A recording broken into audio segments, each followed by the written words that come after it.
Assalamualaikum warahmatullahi wabarakatuh. Perkenalkan, nama saya Irwansyah. Saya merupakan mahasiswa dari Politeknik Pembangunan Pertanian Bogor semester 3, Prodi Penyuluhan Pertanian Berkelanjutan.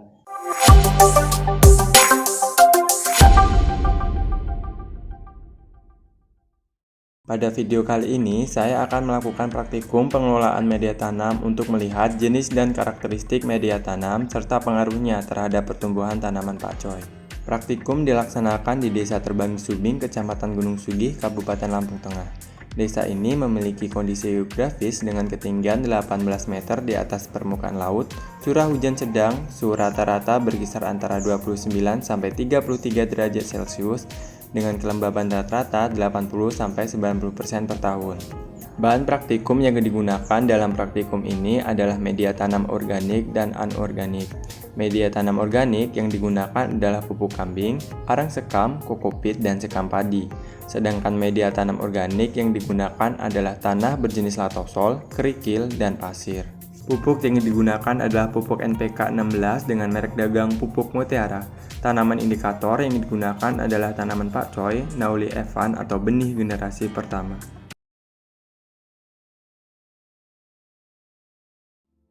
Praktikum dilaksanakan dengan menggunakan media tanam organik dan anorganik atau campuran keduanya, yang terdiri dari 8 jenis perlakuan. Kode A adalah tanah dan pupuk kandang dengan perbandingan 1:1. Kode B adalah kerikil dan pupuk kandang dengan perbandingan 1:1.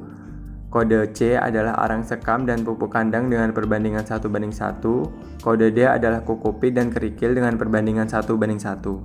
Perlakuan E adalah tanah, sekam, dan pasir dengan perbandingan 1:2:1. Perlakuan F adalah pupuk kandang, sekam, dan pasir dengan perbandingan 1:2:1. Kode G menggunakan kokopit dan pupuk kandang dengan perbandingan 1:1, sedangkan kode H hanya menggunakan tanah. Semua jenis perlakuan diulang sebanyak 2 kali sehingga menghasilkan 16 sampel. Semua jenis media ditempatkan di polybag hitam dengan diameter 20 cm hingga mengisi 4/5 polybag. Masing-masing polybag kemudian ditimbang dan diamati volume masing-masing media. Hasil pengukuran berat akhir dan awal menunjukkan kemampuan menyimpan air sebuah media tanam. Semakin tinggi selisih berat awal dan akhir, maka kemampuan media untuk menyerap air semakin tinggi. Setelah dilakukan pengamatan, kode F, G, dan E secara berurutan mempunyai selisih berat tertinggi, yaitu 880 gram, 750 gram, dan 525 gram. Sedangkan perlakuan H, B, dan A mempunyai selisih berat terendah, yaitu 50 gram, 150 gram, dan 200 gram. Hal ini menunjukkan perlakuan F, G, dan E mempunyai daya ikat yang baik terhadap air. Sedangkan perlakuan H, B, dan A mempunyai daya ikat air yang rendah. Berdasarkan hasil pengukuran volume media, E, A, dan F menunjukkan selisih pengurangan volume terbesar di antara jenis media tanam lainnya, yaitu sebesar 214 cm3, 114 cm3, dan 114 cm3. Hal ini menunjukkan ketiga media tersebut memadat. Hal ini dapat dipengaruhi oleh faktor air dan kerapatan suatu media.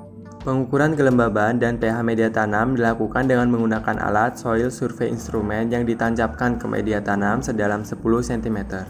Perlakuan C, E, F, dan G menunjukkan tingkat kelembaban yang tinggi karena perlakuan tersebut menggunakan kokopit, sekam, arang sekam, dan pupuk kandang yang dapat menyimpan air. Kelembaban media yang terlalu tinggi dapat menimbulkan penyakit pada tanaman pada bagian akar dan batang. Pengukuran pH media tanam dilakukan setelah pemanenan, dilakukan untuk mengetahui tingkat keasaman media tanam setelah dilakukan pemupukan dan terkena air hujan. pH tanah berkisar antara 4,75 sampai 6,0. Hal ini menunjukkan tanah dalam kondisi yang asam.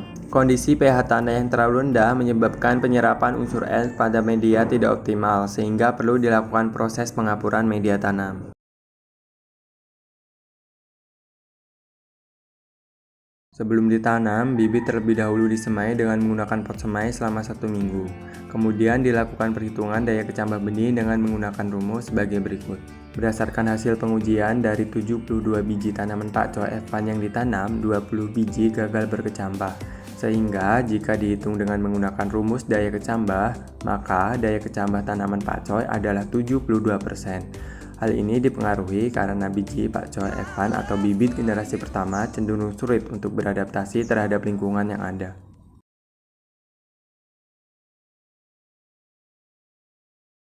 Aplikasi pupuk NPK dilakukan setiap seminggu sekali selama 1 bulan dengan cara dikocor dengan konsentrasi larutan 10 gram per liter sebanyak 200 ml per polybag. Hal ini berarti setiap 10 gram pupuk dapat digunakan untuk 4 polybag sehingga setiap minggu 1 polybag memerlukan 2,5 gram pupuk NPK. Sehingga takaran pupuk NPK untuk 16 polybag setiap minggu adalah 40 gram NPK dan air sebanyak 4 liter air.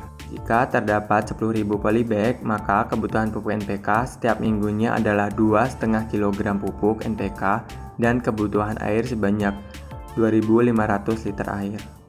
Penambahan tinggi paling baik ditunjukkan pada perlakuan A dan B karena kedua media tersebut diberi perlakuan dengan pupuk kandang yang dinilai dapat memberikan unsur hara pada awal pertumbuhan serta memiliki aerase dan drainase yang baik. Berdasarkan pengamatan yang dilakukan, pertambahan jumlah daun yang paling baik dan paling signifikan pertumbuhannya adalah perlakuan A dan B karena kedua media tersebut diberi perlakuan dengan pupuk kandang yang dinilai dapat memberikan unsur N dan C organik pada awal pertumbuhan.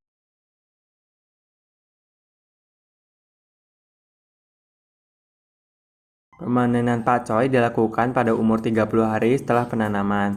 Ciri tanaman pakcoy yang telah siap panen adalah warna pakcoy hijau segar dan tinggi tanaman seragam yaitu berkisar antara 18-25 cm. Pemanenan sebaiknya dilakukan pada umur kurang dari 40 hari karena dikhawatirkan akan mempengaruhi rasa menjadi pahit dan terjadi perubahan tekstur. Perlakuan pasca panen pakcoy adalah dengan memotong bagian akar tanaman kemudian dibersihkan dari kotoran. Jika ingin disimpan, sebaiknya pakcoy dibungkus dengan plastik wrap untuk menjaga kelembabannya. Pakcoy memiliki umur pasca panen yang singkat, tetapi kualitas produknya dapat dipertahankan selama sekitar 10 hari pada suhu 0 derajat Celcius dengan kelembaban 95%. Berdasarkan hasil pengamatan panen, perlakuan A dan B memberikan hasil yang terbaik di antara semua jenis perlakuan media tanam pada indikator berat basah, tinggi, panjang akar, panjang total, dan jumlah daun tanaman.